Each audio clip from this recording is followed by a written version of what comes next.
Ever wondered where those ultra-comfy Hoka shoes are made? Let's take a quick dive into the origin of the world's most cushioned running shoes.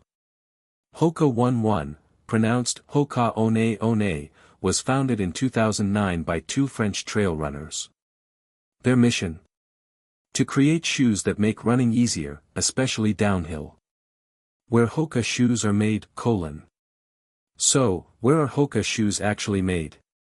The answer, mostly in Vietnam and China. Like many athletic brands, Hoka partners with factories in Asia to produce their shoes, combining advanced manufacturing with cost efficiency. Quality and materials. Even though production is overseas, the design, testing, and performance standards are set by Hoka's team, headquartered in California, USA. Every pair is built with Hoka's signature thick midsole, lightweight materials, and high-performance features that runners love. Why it matters, Whether it's made in Vietnam or China, what truly matters is how the shoe performs. And Hoka shoes? They're praised worldwide for comfort, support, and innovation, from the streets to the trails.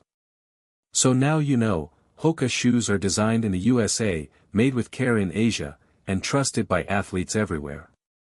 If you found this helpful, hit that like, subscribe, and let us know your favorite Hoka model in the comments.